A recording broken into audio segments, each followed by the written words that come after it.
Hello, everyone, and welcome to episode 30 of the True Crime All the Time podcast. I'm Mike Ferguson, and with me, as always, is my partner in true crime, Mike Gibby Gibson. Gibby, can you believe we're at 30 episodes? 30 episodes, wow. Just seems like... We started, a couple months ago is what it feels like. Yeah, it really does. And here we are, 30 episodes. Just on TCAT. Yeah. Then we have all the episodes over on Unsolved as well now. Yeah, so we're probably on, what are we on Unsolved? 19. Wow. That just blows me away. In 2016, California wife and mother Sherry Papini disappeared for 22 days. When she was found, she told authorities a detailed account of being kidnapped and tortured. Years later, in a stunning twist, Papini pled guilty to making false statements about what happened to her, setting off a media firestorm. Now, for the first time, Sherry Papini is telling her side of the story and revealing shocking new information. Sherry Papini, Caught in a Lie, an ID documentary event, Monday, May 26th at 9 on ID. Set your DVR. So let's start out with some Patreon shout outs. We got some new supporters. Big thanks to Michelle Kazmarowski, Samantha Jester, Kristen Bender, Deb Ryhall, Lisa Goldman, and Gemma Hammond. Wow. Thank you, everybody. That's a lot of new support, and we really appreciate it. Glad you said those names. I was going to make you say Michelle Kazmarowski. I could say it very well. But since you said it already, I'll let it go. And it wouldn't count because I already said it. Yeah. I wanted you to say it just from... And look, I probably butchered it. And I'm saying here, like, she's probably going to send me a message saying you butchered my name. You should, Michelle. But again, we always say it. We love the new support. We love the continued support from everybody that has stuck with us. A lot of people from the very beginning, and it is so, so appreciated. Thank you very much. Thank you, everyone. If you haven't checked out our new Facebook group, True Crime All the Time, should definitely check that out. It's growing quickly. It just got set up, what, Gibbs? Oh, just shy of a month ago. Yeah, maybe right? less than a month ago. Yeah. And it's a really cool place. I mean, it's a private group where people can talk about the show and give show ideas. And Gibby and I are on there a lot, so we've been having a lot of fun with it. As always, make sure you check out our website, truecrimeallthetime.com. You'll get all of our contact information there, Twitter, Instagram, Facebook. Check out the merchandise shop for anything related to True Crime All the Time, merch. And if you want to help support the show, you can do so by going to patreon.com/truecrimeallthetime. And definitely, if you haven't yet, check out our other podcast, True Crime All the Time Unsolved. It drops the same time as this one, 8 o'clock, usually. Sunday nights, always Sunday nights, but usually 8 o'clock. Get them both. Once you finish this, go over, check out Unsolved. I think you'll like it.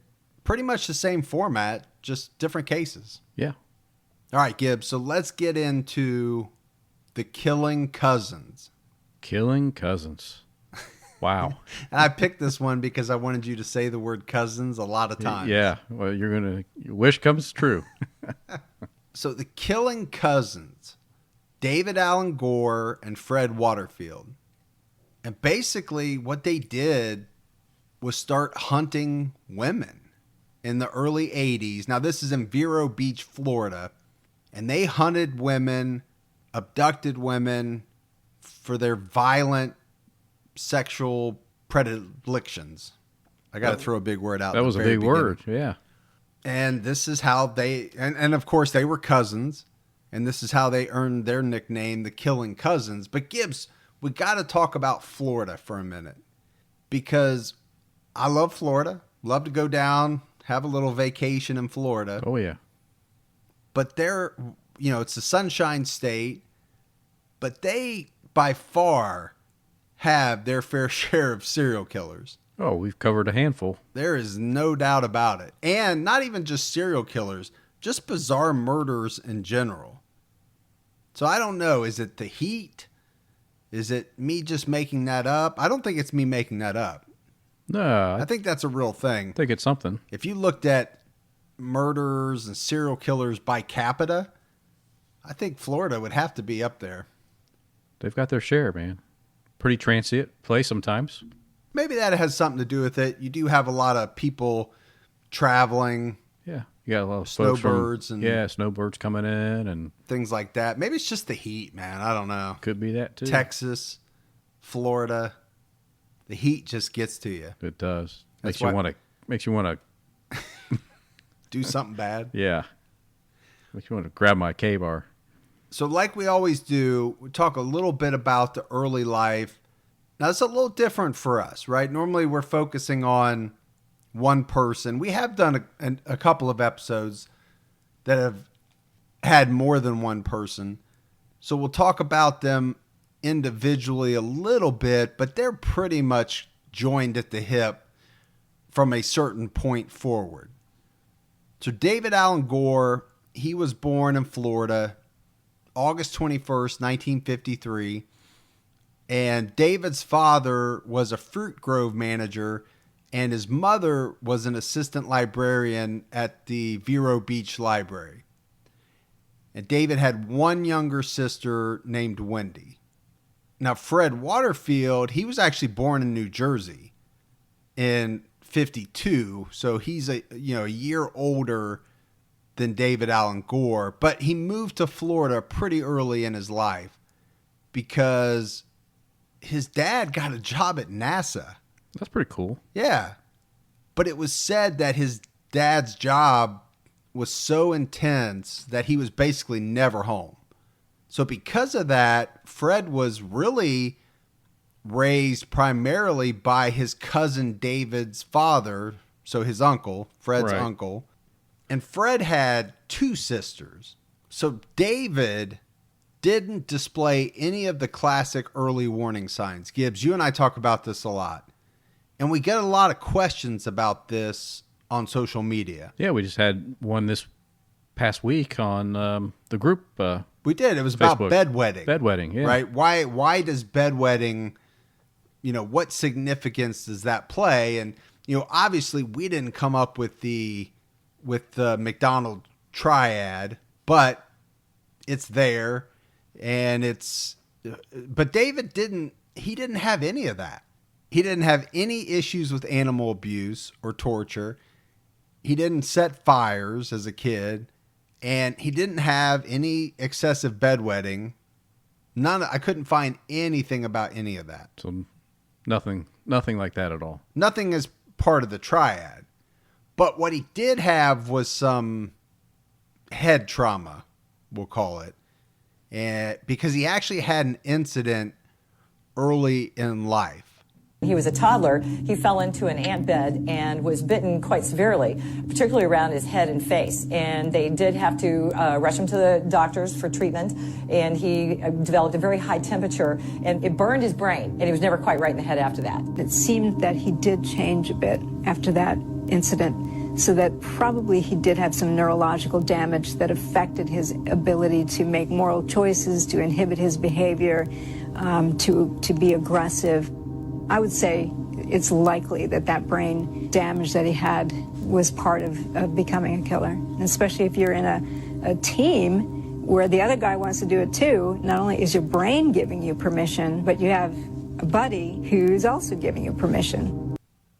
Wow. I mean, that's something new. We've talked a lot about head trauma, but it's usually somebody getting hit in the head or being dropped on their head. Right. Now we've got a guy who falls into an anthill and is bitten by a bunch of ants, and it causes some type of brain damage. That's pretty amazing, actually. Yeah, I've never actually heard of that. I'm pretty sure she said burnt his brain. Well, and then she did say he was not right in the head, so Yeah. I don't think she was a scientist. I'm not sure. Some of that didn't seem real scientific, Right. but But I think we get the picture.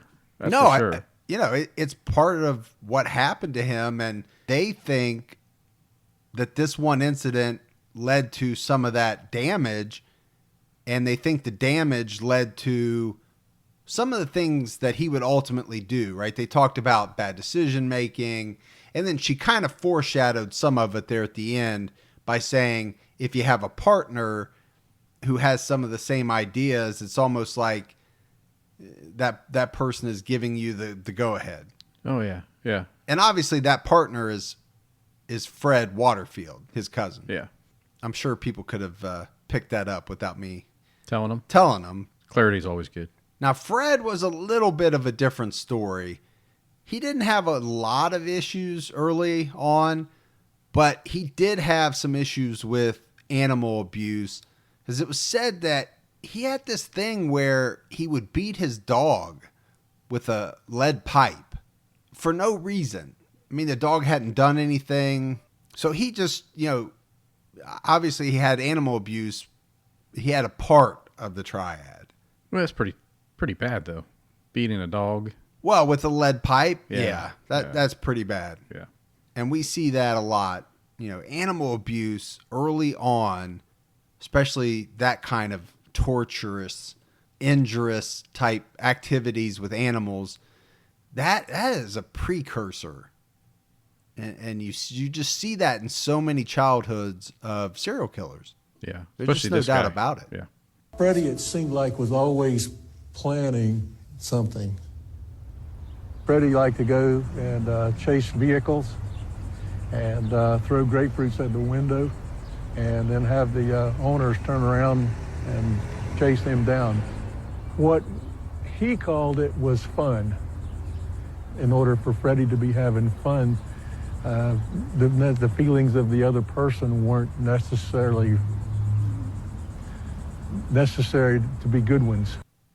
That sounds a little bit like psychopathic behavior Yeah. that the guy's alluding to if he's saying that, he's not taking into account anybody else's feelings. All that matters is him having what he considers fun. Yeah, it sounds like you really got a kick out of egging people on by throwing the grapefruit and having them come back and try to chase them down.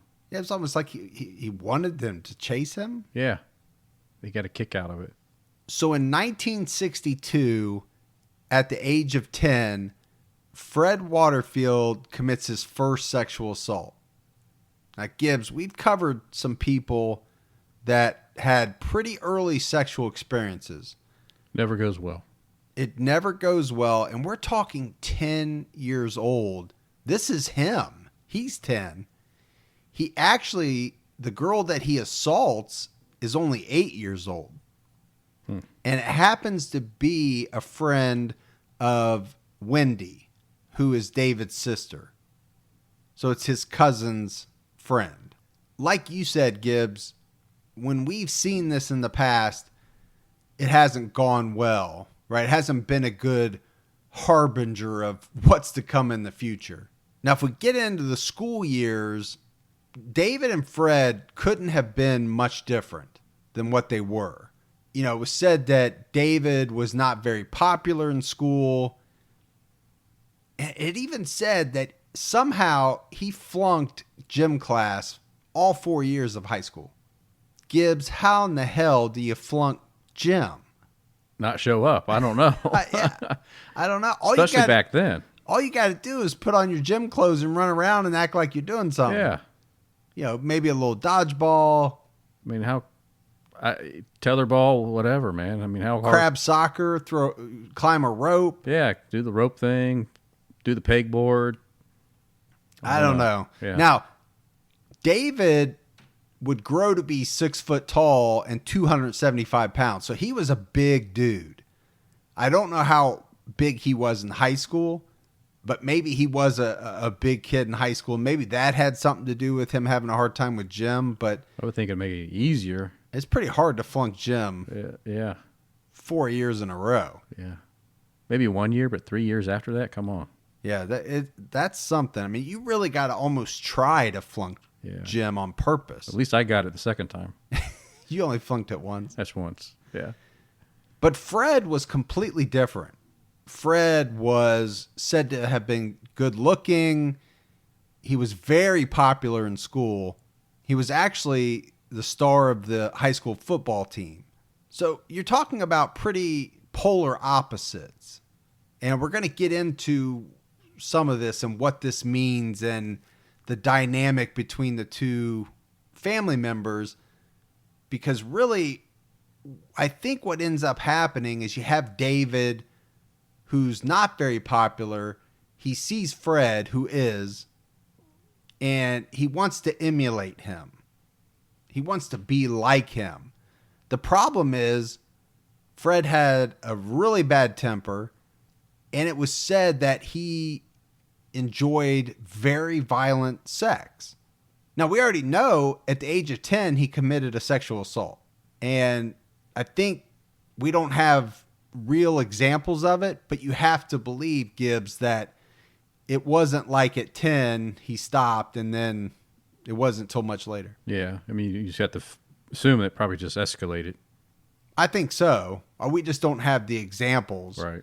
But it did say that in high school, he was known to have enjoyed violent sex. So you can make of that what you want. In 1971, something would happen with both kids. I shouldn't say kids. They're like 18, 19 years old at this point. Yeah. Young men. But something would happen that really, I believe, starts them down this path of going down the wrong road, and that they would continue on. Gore and Waterfield were close, fast, and particularly intimate in their closeness. So they probably shared fantasies, sexual fantasies. They probably experimented with various things, and then eventually decided to assault one of their family members. So she was kind of the sacrificial lamb. So she kind of set it up there. And what ends up happening is that David watches Fred molest David's sister, Wendy. We talked about Wendy. Not only does he watch, but it's said that he actually participates by holding her down. Now keep in mind, this is his own sister. Holds his own sister down so that she could be sexually assaulted by Fred. So she's got her brother holding her down and her cousin on top of her. Yes. Wow. Now, I'm sure everybody is shaking their head with disgust, and they should be. Now, I don't have a younger sister, but I have to believe, Gibbs, if I did, that I would take on that role of what I think a big brother should be, and that's protector. Yeah, well, I think you would want to protect any of your family members. I don't think anybody would want to put any of their own family members in that type of position, but definitely if you had a younger sibling, you would want to protect them. So there's no doubt that this is an awful thing that happened to David's sister. But you have to wonder what this did to the relationship between the cousins. Because I think this is where the whole dynamic started. Because it seems to me as though Fred is the more aggressive, the more outgoing, kind of the alpha male, I guess if you want to use that term, where David is more of a follower. But like we said, if David wants to be like Fred, because Fred's popular, he gets all the girls, whatever you want to, you can pile on all these different things. What is David going to be willing to do to make that a reality? Well, I think we got a little peek into that already. He's willing to hold his sister down. Yes, exactly. And he's going to be willing to do even worse as we go on. But I don't know if you can say it for certain, but I think there's a good chance that you could look back on this one incident in 1971 and say that this is the pivotal moment where everything changes. And it's the catalyst for everything that's going to transpire down the road. Well, yeah, I mean, you have to think, if you were Fred, you just realize how much power you had. Yeah, that you got somebody to do that Yeah. for you. You can make him do that. What else? You can make him do about anything. If you have a couple of sadistic guys who hang out, get drunk, start talking about what they want to do to women, they probably made a pact that they were going to kind of live for each other, which is what it seemed like. That's a pretty volatile combination. I don't talk about this a lot, Gibbs, but I want to talk about some marriages. And I don't want to spend a lot of time on it, but it was interesting to me as I was doing the research that both of these men, David and Fred, they would marry very early and they would marry often. Now, to tell it, we have to kind of jump forward in time, but I think it's worth it. So let's start with David. David marries a woman named Donna very early on. They have a son by the time David is 21. So we're talking early 1970s. The very next year, in 75, Donna moves out. They get a divorce. There were rumors that came out of David's first wife that he was into bondage. I had a theory later on that that was David's worst enemy, and that he was unable to express himself with a girl unless maybe she was tied up and gagged and had no personality to address him with.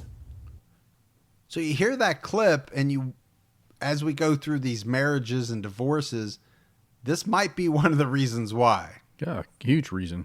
But the same year, 1975, that he and Donna get a divorce, he marries another woman named Connie. They would divorce the very next year. So it's like a bicentennial divorce. Yeah, she must have seen very quickly how freaky he was. Well, you have to wonder, these are only lasting a year, not quite even a year. But then in 1977, he remarries his first wife, Donna. She wants to give him a second chance, huh? Maybe she missed some of that stuff. And they would remain together for about 4 years until 1981. But I don't know, I just found it interesting. It's like you got a real Days of Our Lives type thing going on here. And then you got to look at Fred, because he also married a woman named Donna, not the same Donna. So Fred would marry Donna when he was only 19 years old. And they don't even make it a whole year before separating and then divorcing in that same year time frame. So just to help put it in the timeline a little bit better, this is around the same time that Fred, with David's help, sexually assaults David's sister. But then Fred ends up remarrying the same Donna, his Donna, the very next year. So what's up with Donnas? I don't know. But Marry him, don't marry him, remarry him. What's up with getting married one year, divorced the next, remarried the next? I mean, that's the only reason I wanted to talk about it, is because the timing is so short. Right. I mean, I've heard of people being married for a while, getting a divorce, and then rekindling a relationship somewhere down the line. But they're just like jumping from one thing to another. Clearly they have commitment issues. I think that's part of it. It also could be what we talked about of, do they have what some people would call strange sexual desires Yes, that maybe their partners weren't real happy with. probably. So after Fred and Donna get remarried, they have twin daughters, but they separate again in 1976 because Fred had already taken up with another woman named Denise. But you got a whole Guiding Light, Days of Our Lives, Bold and the Beautiful. I mean, this is a real soap opera type thing. I didn't even know what those were. I only know them because my wife watched a lot of that I stuff. think you watch them. And Fred would have another daughter with this woman that he met, Denise, in 1977. But he goes on to get married a couple more times. I'm not going to go through each one of them. It's just that's telling me something. Like you said, it's either commitment issues or they got some strange personal That's just a lot of wives in 10 years. picadillos. Yeah. Yeah. So what does it all mean? I don't know. I thought it was interesting to talk about marriages, remarriages, divorces, and what is very a short amount of time. True Crime All the Time is sponsored by BetterHelp. You know, folks, therapy can feel like a big investment, but let's think about the state of your mind. It's just as important as your physical health. Traditional in-person therapy can cost anywhere from $100 to $250 per session, which adds up really fast. But with BetterHelp Online Therapy, you can save, on average, up to 50% per session. With BetterHelp, you pay a flat fee for weekly sessions, saving you big on cost and time. And you get quality care at a price that makes sense and can help you with anything from anxiety to everyday stress. Your mental health is worth it, and now it's within reach. I've used the BetterHelp service for years. And I love the fact that, I can connect with a therapist in a comfortable spot in my home on my laptop. With over 30,000 therapists, BetterHelp is the world's largest online therapy platform, having served over 5 million people globally. Your well-being is worth it. Visit BetterHelp.com/TCAT today to get 10% off your first month. That's BetterHelp, HELP.com/TCATT. Even the smallest step forward can make a big difference in your financial future. When you open a Chime checking account, you're one step closer to a better financial future with no maintenance fees, fee-free overdraft up to $200, or getting paid up to 2 days early with direct deposit. Making progress has never been easier. I think we've all been in that position where we've had an overdraft. Well, with Chime, you can overdraft up to $200 with no fees. That's amazing. And they have over 50,000 fee-free ATMs. Make progress towards a better financial future with Chime.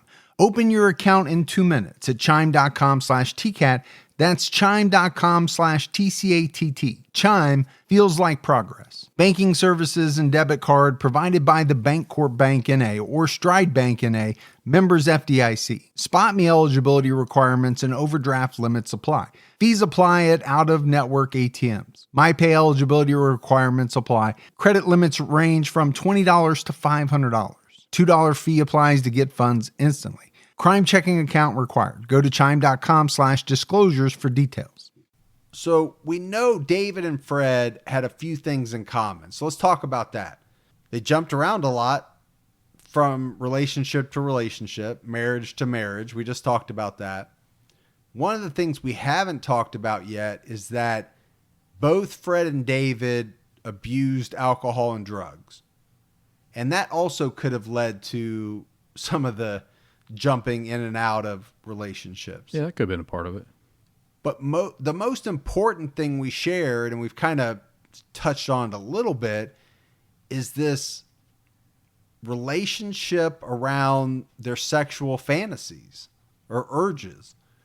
I mean, this is what is going to lead into all the trouble. So let's go back to 1976, and then we'll move forward from there.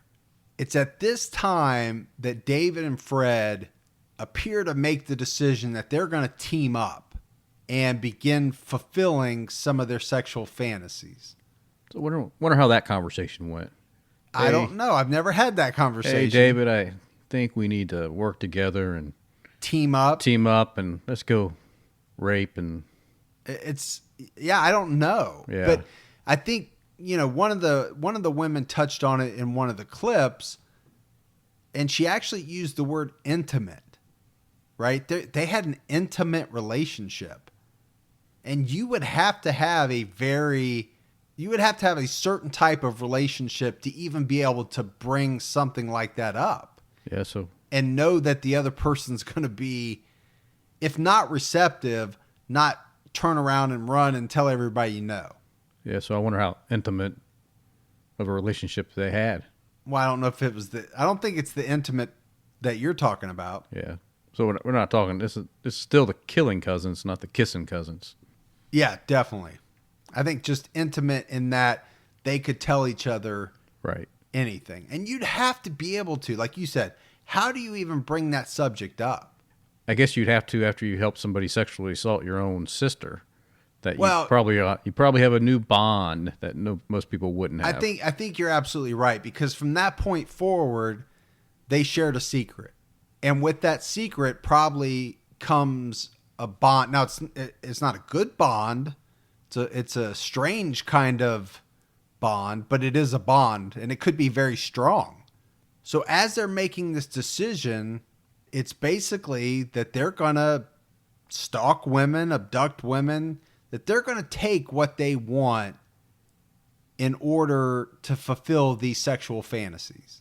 Now, it was said that their early efforts in this whole endeavor didn't go very well. Almost like Keystone Cop type stuff. Although it's serious, but so the very first time they try it, they are trailing a woman, and what they decide to do is she's in her car. So their thought is they were going to shoot out her tires, and then they would be able to capture her. I mean, it's almost laughable if you think about it, that's the plan that you come up with. And so they do try it, but the lady just gets out of her car and takes off running. She gets away. At another point, they follow a woman from Vero Beach, because that's their home base, right? Vero Beach, Florida. They follow a woman from Vero Beach to Miami, but they give up because the street that she parks on is too busy. So, I mean, it was almost made that they were bumbling idiots is what it sounded like. Like they really had no idea what they were doing, and they hadn't thought through anything. And I'm not saying, I'm glad they didn't, because maybe something bad would have happened to these two women. I guess what I took from it, Gibbs, is almost like they were just winging it. Yeah. They knew what they wanted. They just couldn't execute. They had no idea how to best execute it. Right.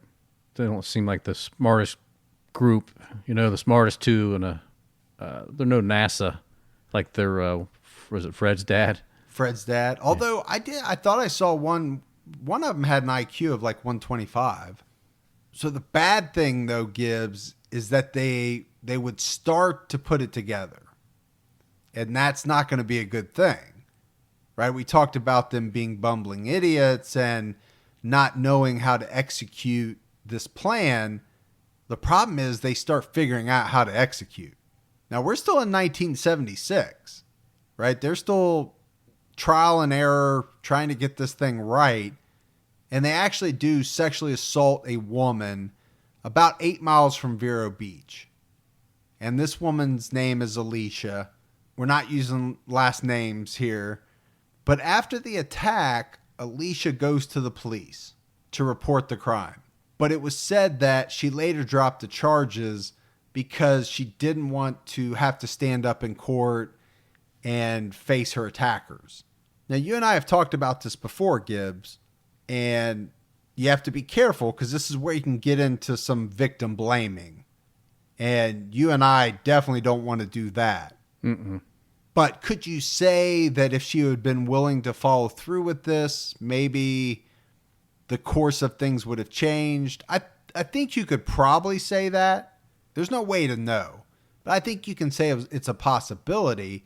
But at the same time, Gibbs, I don't blame this woman at all for doing what she did.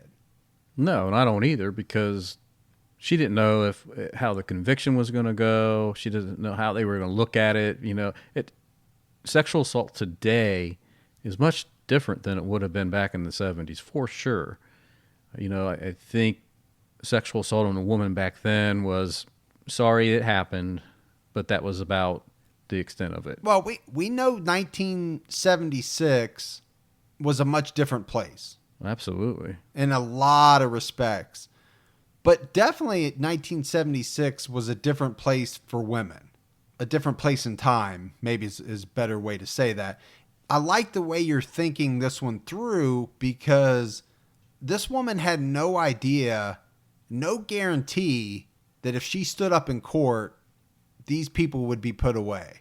But if they weren't put away, then you're wondering, are they gonna come after me? Yeah, you put yourself in more danger. Yeah. Yeah. It's not worth the risk. So I like that. I think that's that's where I wanted to get to by saying, you could make the argument that maybe it would have done a lot of good to help put these guys away, but you can't blame this woman at all because there's no guarantee back then that they would have gone away. And if they had, it wouldn't have been the stiff sentence that it probably would be today. Would you agree with that? I would agree with that. I don't know what the sentencing guidelines were in 1976, but I have to believe that they weren't as tough on this type of crime as they are today.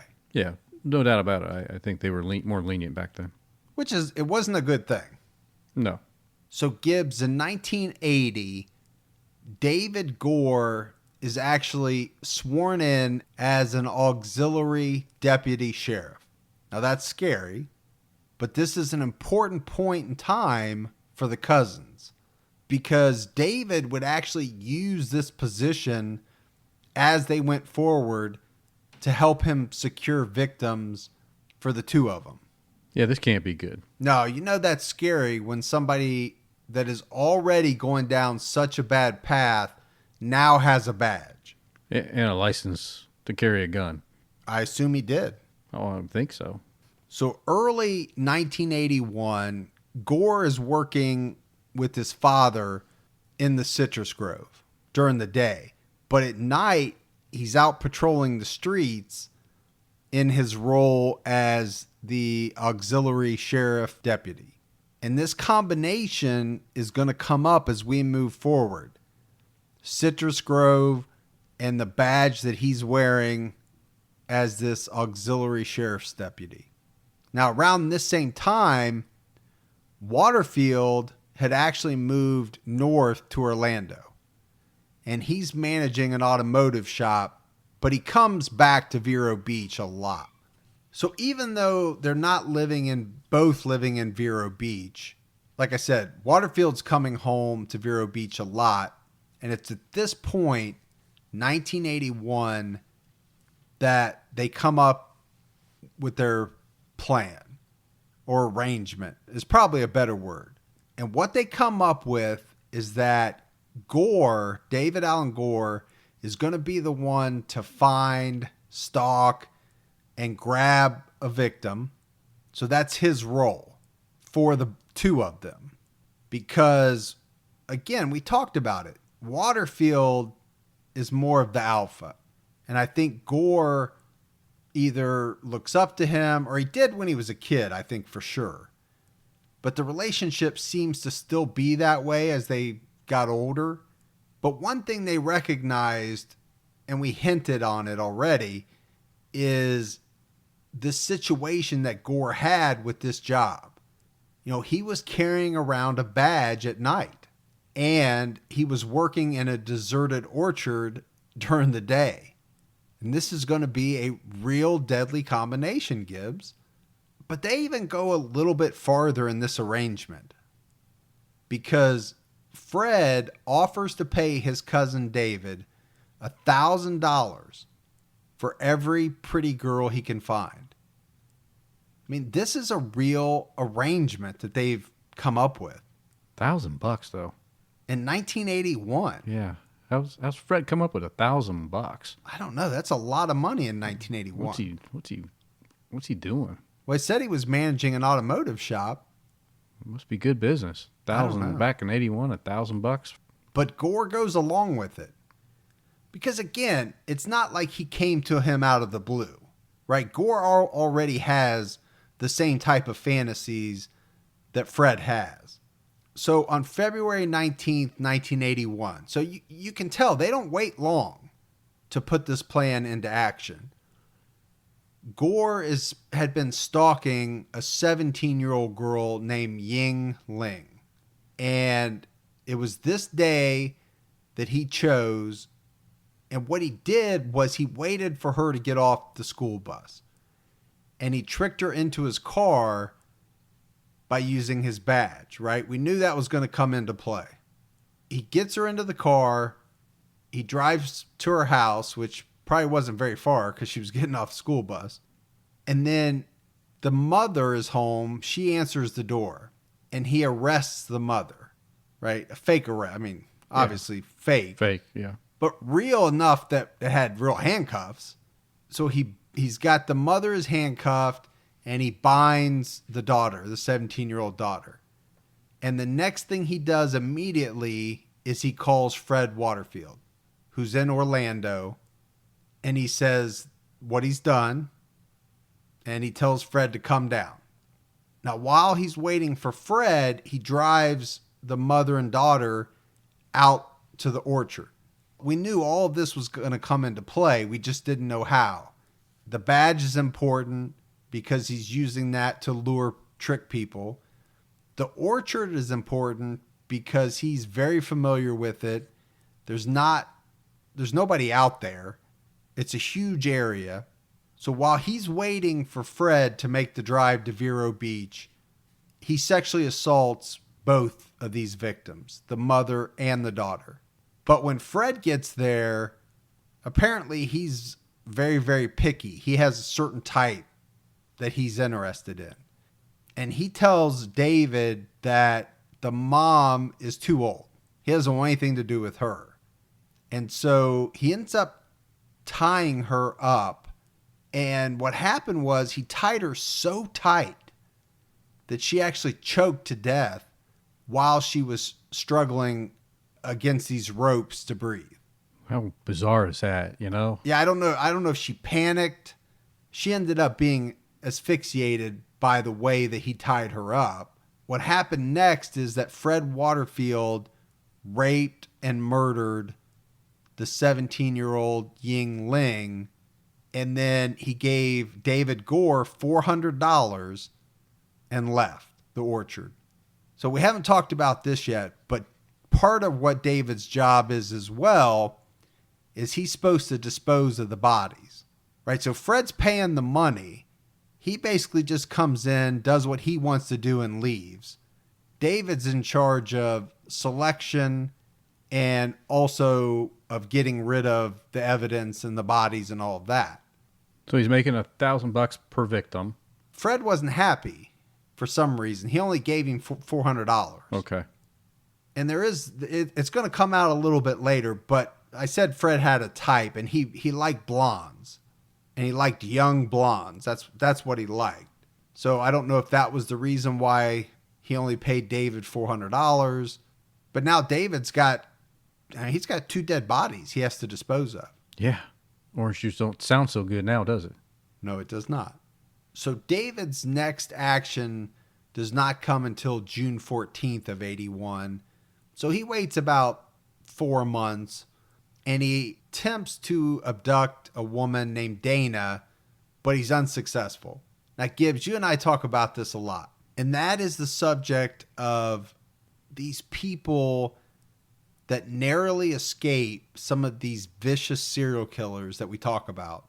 I just can't imagine what goes through their mind, because at some point later on, they might not know it right then, but at some point later on, they find out that the person, and it could be innocent, right? It's not always, they probably don't always know that they were in extreme danger. Right. Now, she probably did, because this sounds like he actually tried to abduct her and she was able to get away from him.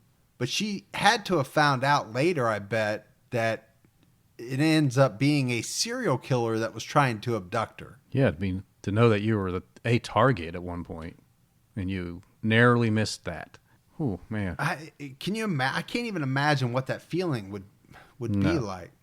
I don't want to. I don't want to know what it's like either. So on July 15th, Gore is still trolling around. And this time, and I kind of hinted on it, but Fred has made a very specific order, and he's told David that what he wants is a blonde, because that's what he likes. He likes blondes. So he tells David, find a blonde, and David finds a woman, 35-year-old Judith Daly, and this time what he does is he disables her car, and then he strolls in with an offer to help, right? So at this point he wants to look like Mr. Helpful. Yeah, the good deputy. And he says, just get in the car. I'll take you to the nearest telephone. Once she's inside, he's got a pistol. He handcuffs her. And again, he calls his cousin Fred. Now, we say he calls. He's got to stop at a payphone, right? This is 1981.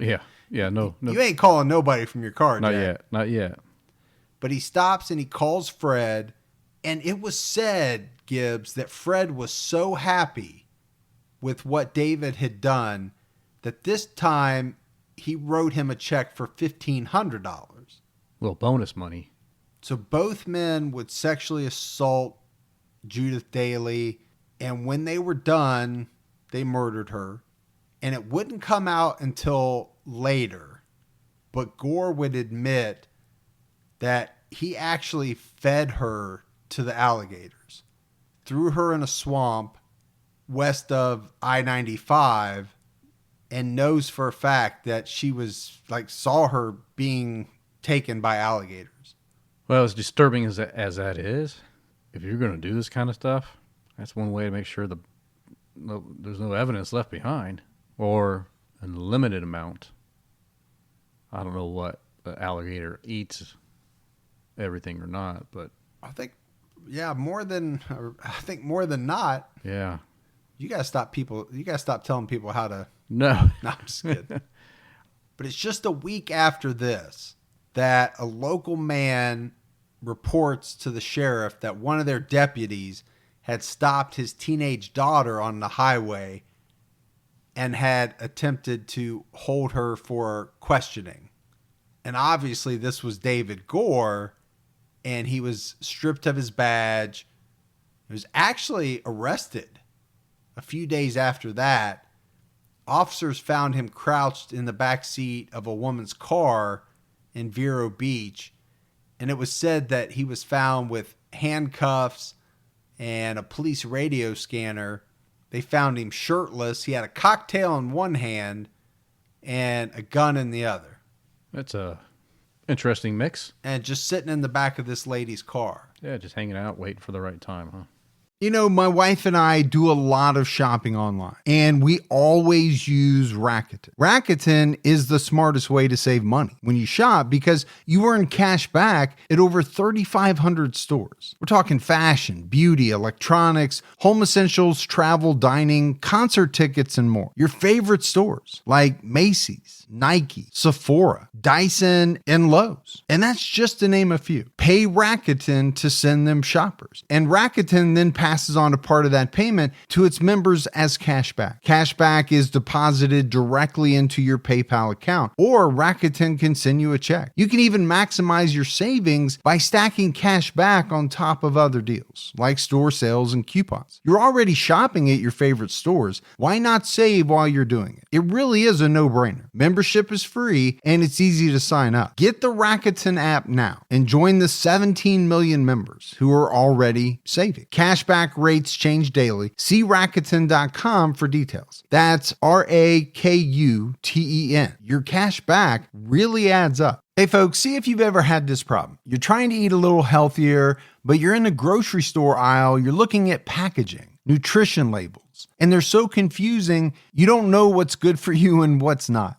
Well, this is why I love Thrive Market, my go-to online grocery store for getting all of my healthy essentials delivered, and I don't even have to leave my couch. Finding better options for the whole family is easy with Thrive Market's Healthy Swap Scanner. Just scan a product, and it instantly recommends healthier swaps. This is how my wife and I found our new favorite snack, IQ bars. Sometimes I eat one in the morning with my coffee, sometimes just later on in between meals. They also have so many on-site filters that make it simple to shop by the needs of everyone in the family. Maybe you have someone who needs gluten-free food, somebody that has a peanut allergy. Well, no more scouring ingredient labels when you can just filter it all on Thrive Market. My wife and I often use the high protein filter to stock up on things like Sieti chips. Ready to make the switch? Go to thrivemarket.com/TCAT for 30% off your first order, plus a free $60 gift.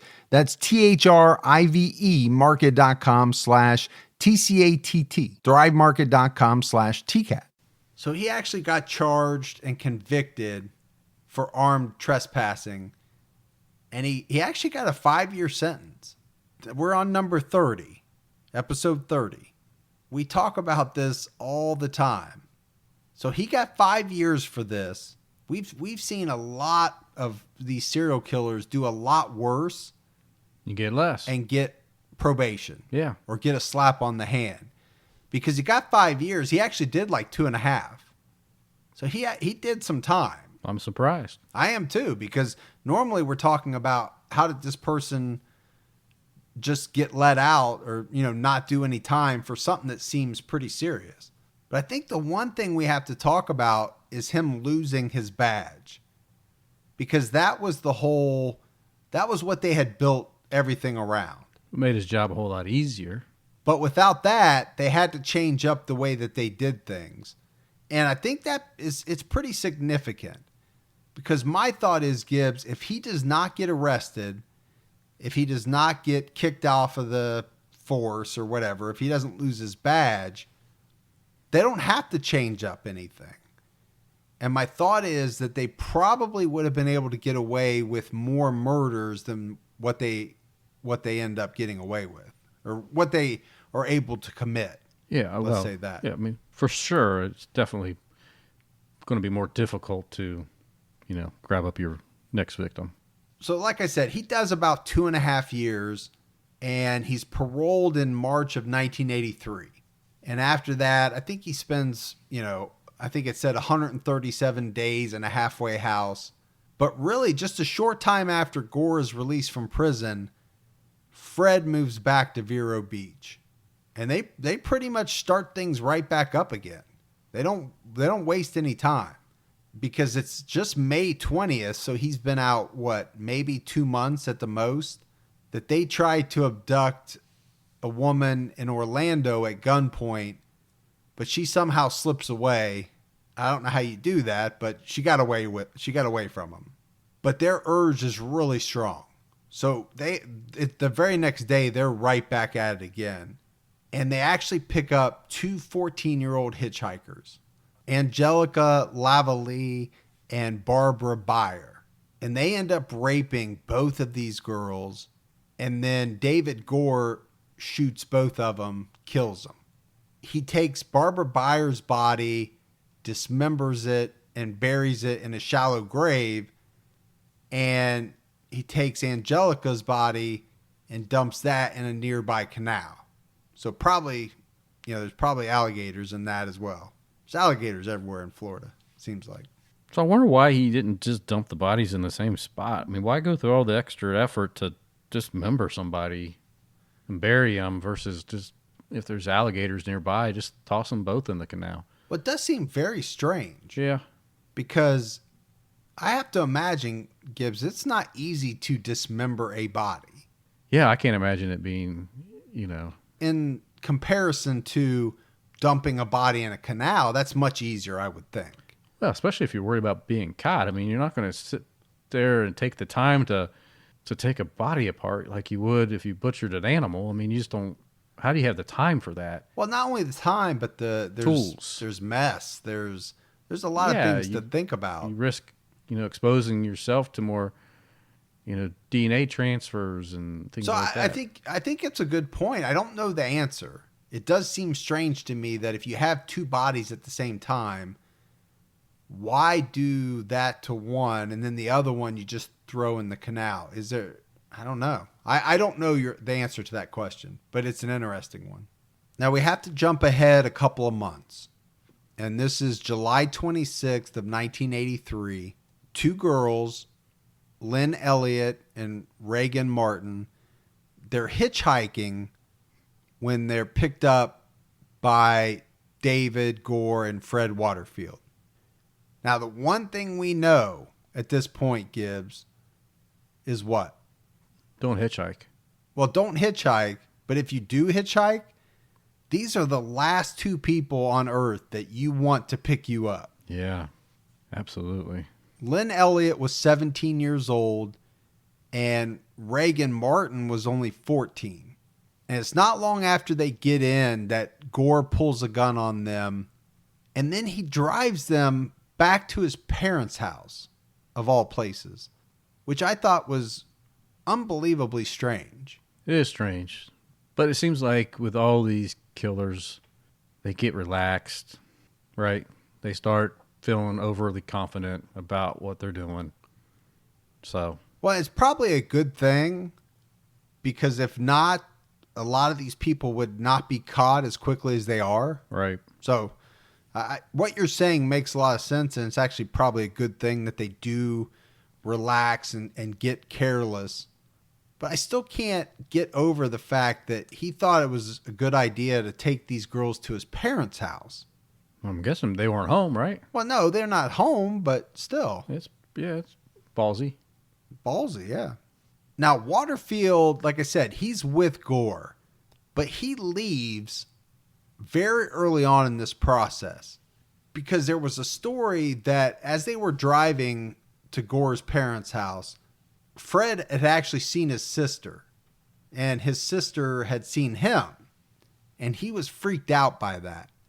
So he didn't think it was a good idea for him to stay, and he got the heck out of there. But what's Gore going to do? He's already basically kidnapped these two girls. Yeah, I mean, it's in play. Yeah. I mean, And you know, everything that we talk about, you know, I'm surprised that Fred Waterfield left, because we know what type of urges some of these people have. They can't tamp them down. maybe he didn't have the grand on him. I don't know. He said, I don't have the 1,000. I got to find a way out of this. I think I saw my sister. Maybe. So David Gore makes both girls strip, and he sexually assaults both of them numerous times. And he has them segregated in separate rooms of the house. Keep in mind, this is his parents' house. Yeah. Now, at one point, he is assaulting Reagan, and Lynn Elliott manages to free herself somewhat. I think she's got her hands bound behind her back, but she's able to free herself enough that she takes off running out of the house. Now, keep in mind, she has no clothes on. Right. She's completely nude. She makes it down the driveway. Now, you have to imagine this, because Gore bolts out of the house. He's naked as well. This is naked, 6 foot, 275 pounds. of raw flesh coming at you. And he's chasing this naked girl down the driveway. This is broad daylight. Wow. This is the middle of the day. Just out and about. And he's got a gun. So Gore would later say that, and this is a quote, "I kept running after her, then she tripped and fell, and then I caught up with her. I dragged her back, but as I was dragging her back, she was fighting and she was resisting me, so I threw her to the ground. That's when I shot her in the head." Now keep in mind, Gibbs, this is in the middle of the day, two naked people standing out in the front yard, and he fires off a loud gun. That doesn't seem very intelligent. No. So Gore shoots Lynn Elliott twice in the head at point blank range. But, you know, back to my point, there is a neighborhood boy riding his bike through the neighborhood, and he sees this whole thing. And obviously he hears the gun. I mean, probably the whole neighborhood heard the gun.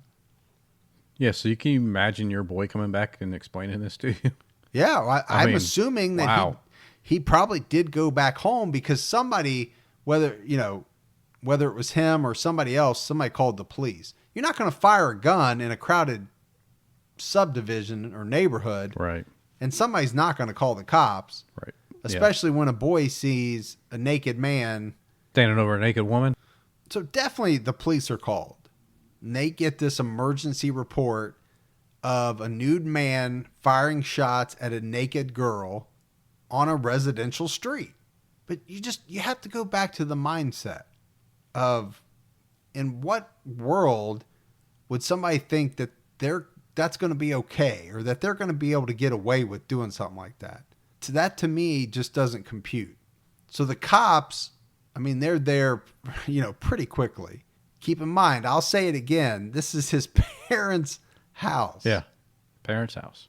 And the officers, when they get there, they notice the car in the driveway. And what they see is blood dripping from the trunk. And ultimately, inside, they're going to find the body of 17-year-old Lynn Elliott curled up in that trunk, dead from gunshot wounds.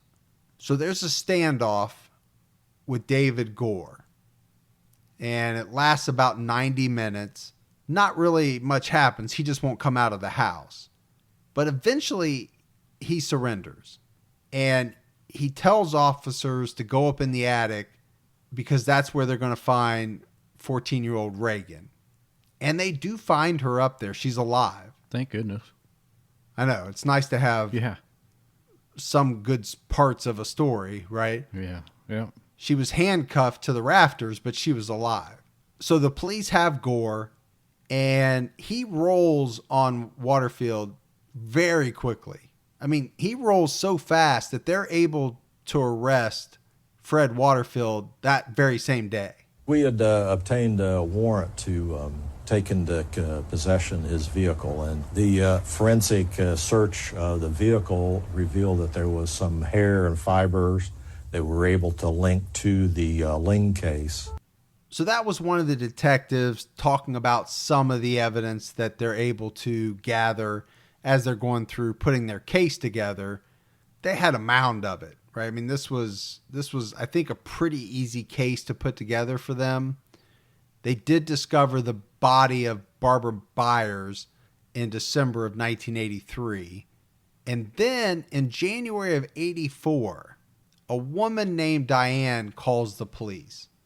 And she has this story to tell them about two men who tried to shoot at her or shoot at her car and try to, because she thought they were trying to stop her to abduct her, but she got away. And this turned out to be that woman from their first kind of bumbling experiment with trying to abduct a woman. And I think she was probably able to shed or put some evidence against them as well. All right, so we got to talk a little bit about the trials. They're tried separately, David Gore and Fred Waterfield. And David Gore is charged with first-degree murder, 2 counts of kidnapping, and 2 counts of sexual battery. This is on August 10th, 1983. David ends up making some kind of deal with the prosecution. But it doesn't seem like much of a deal. I think he tried to make a deal where he would plead guilty to all the murders. He would assist in helping to the police locate all the bodies. And he would testify against Fred Waterfield when it came time for his trial. And I think what he was looking for, Gibbs, was a life sentence. Yeah. He was trying to get out of the death penalty. Right. But whatever deal he made didn't work out so well, because a jury ends up convicting him of first-degree murder, and he gets a death sentence.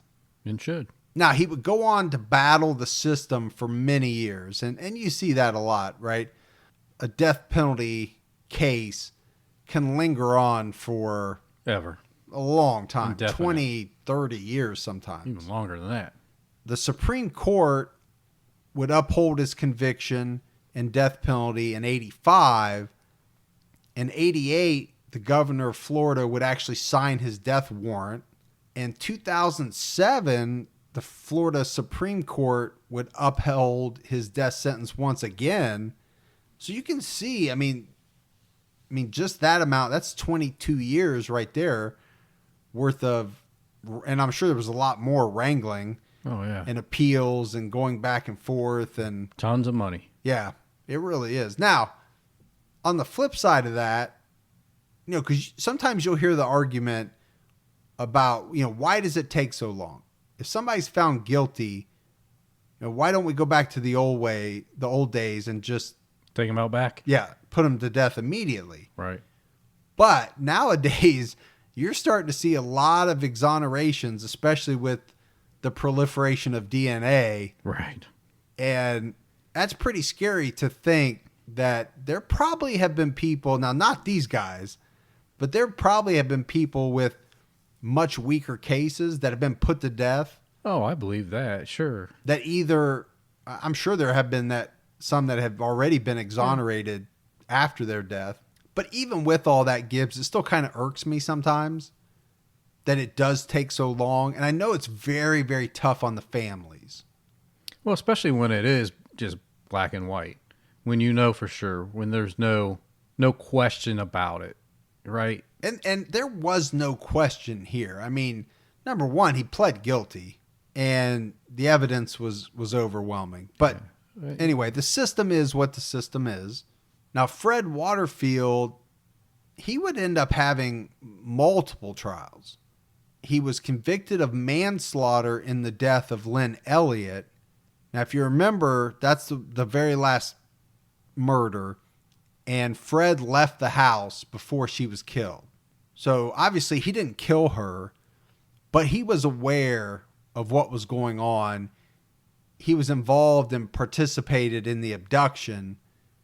And I don't know if he knew she was going to be killed, but I have a feeling that he did, right? Because they had killed people up before that. It wasn't just that she ran away.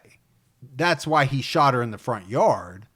But you have to imagine that the plan all along was that they were going to get rid of absolutely, yeah, those two girls one way or the other. Yeah. But her breaking free and getting loose out into the yard kind of changed the plan. Well, it just brought the ending a little faster than...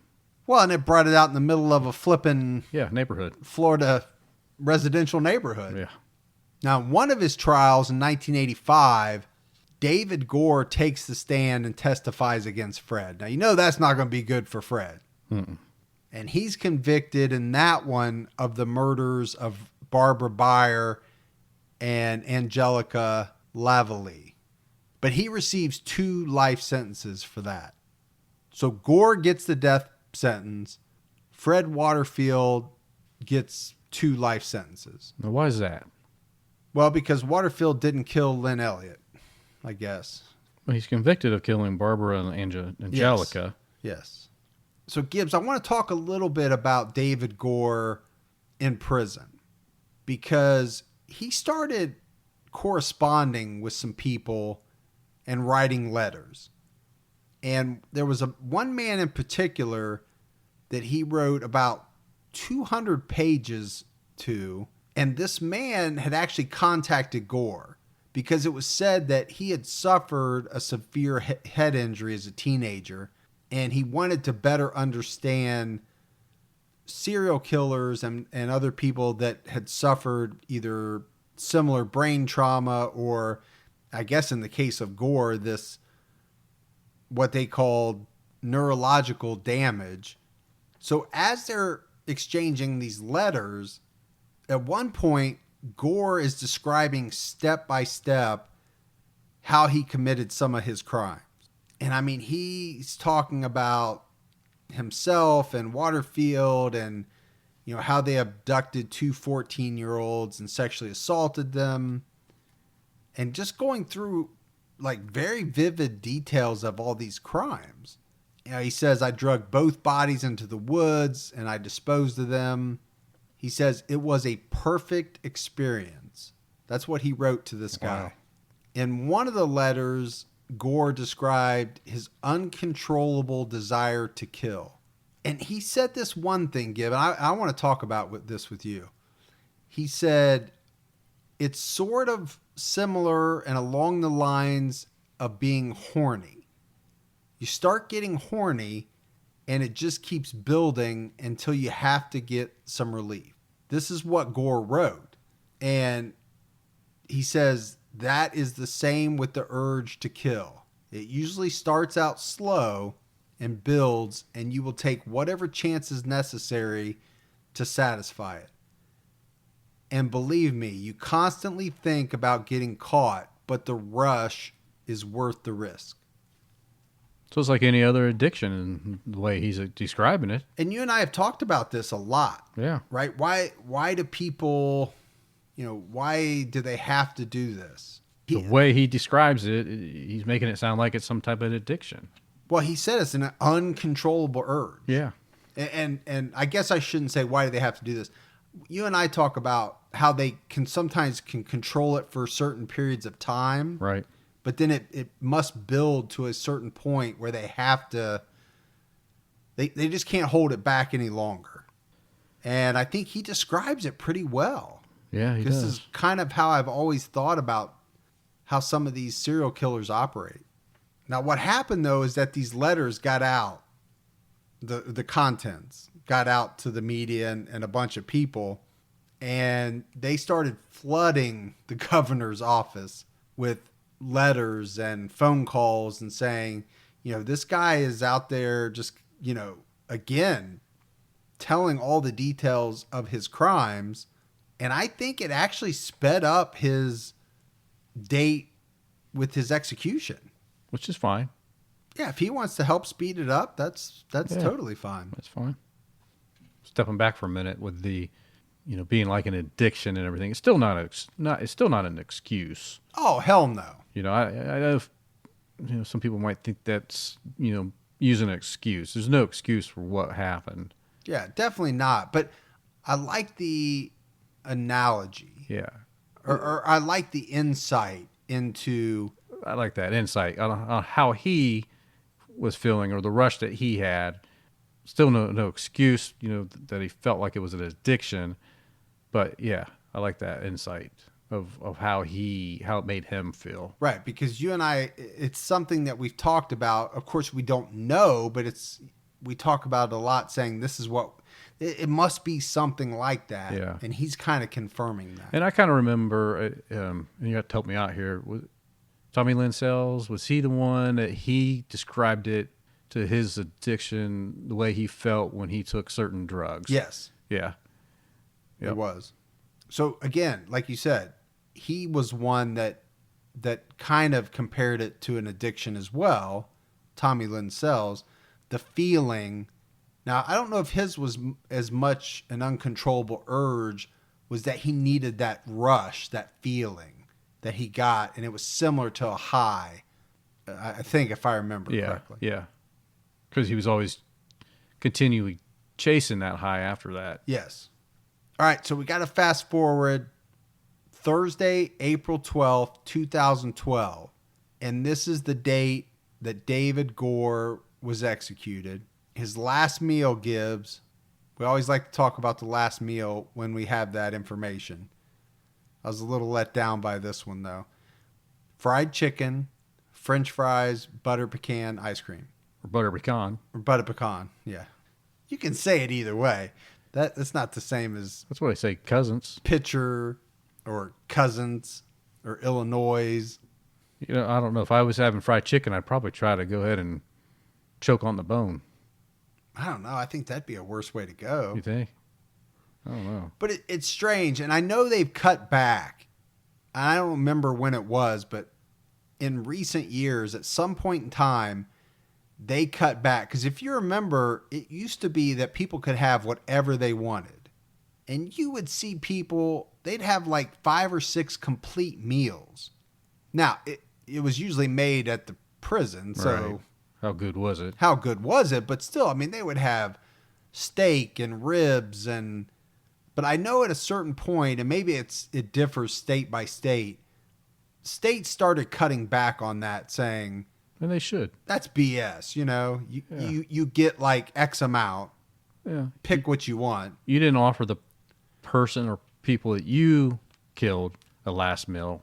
Why should we provide you with a last meal? I agree with that. I always thought it was a strange thing anyway, to be able to, have this extravagant thing when you're being put to death for just a vicious crime, and whatever that crime was, like you said, you didn't show that type of same compassion or mercy to the person or people that you killed. To get last meal, last wish, last words, shouldn't get any of that.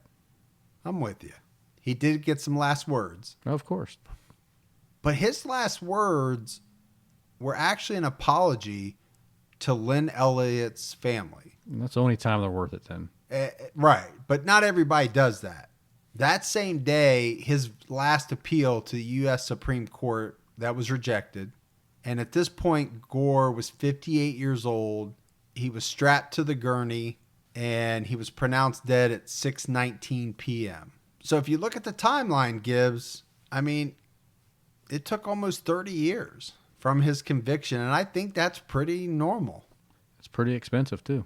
Well, in his final statements laying down on a gurney, David Alan Gore, speaking to the victim's family, asked for forgiveness, saying he's a changed man. He said he didn't fear death, and just 10 minutes after those final words were spoken, we watched David Alan Gore slip away. The sentence against David Gore was carried out today. He was pronounced dead at 6:19. Cramped in a room deep in the compound of the Florida State Prison, 23 people whose lives were forever changed by losing a loved one at the hands of David Alan Gore watched him lay, strapped to a gurney, waiting for his execution. I had my wife by the hand, and we were squeezing very tightly, and it was, I had never watched anybody die before, but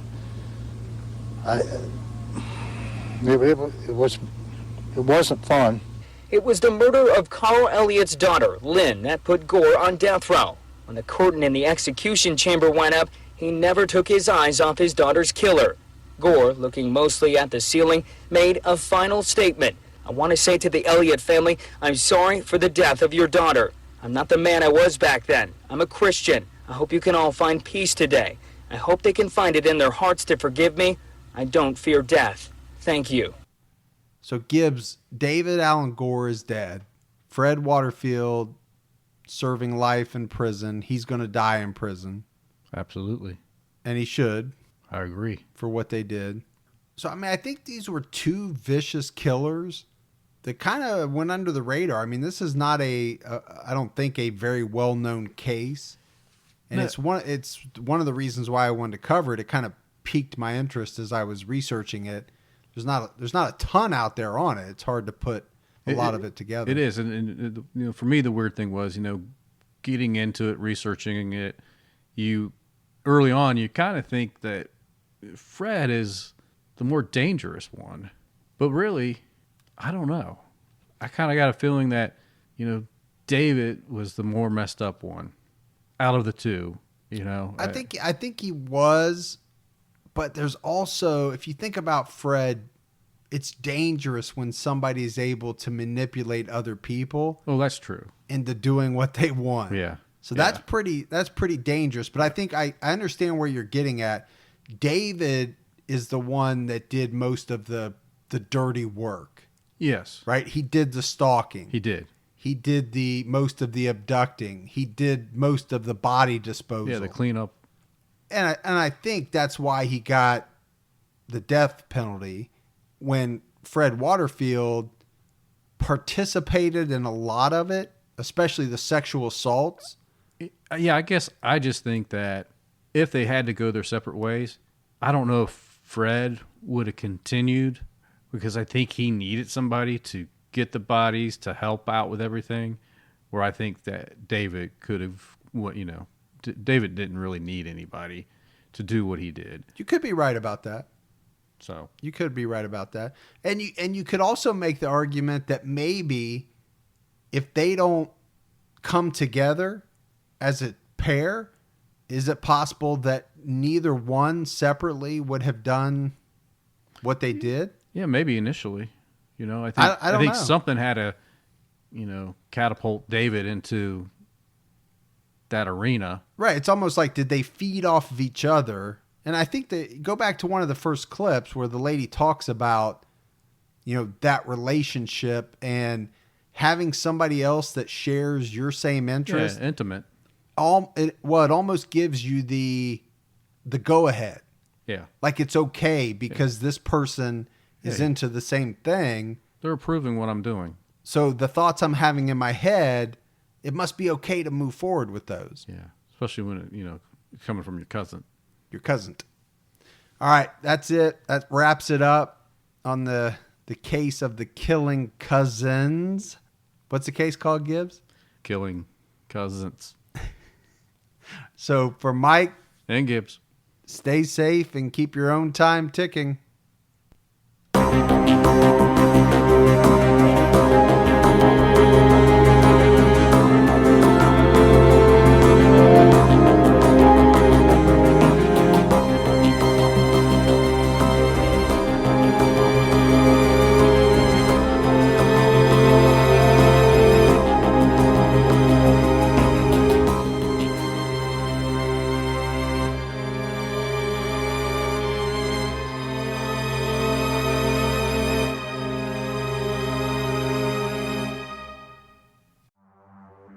early hours of December 4th, 2024, CEO Brian Thompson stepped out onto the streets of Midtown Manhattan. This assailant pulls out a weapon and starts firing at him. We're talking about the CEO of the biggest private health insurance corporation in the world. And the suspect, he has been identified as Luigi Nicholas Mangione, became one of the most divisive figures in modern criminal history. It was targeted, premeditated, and meant to sow terror.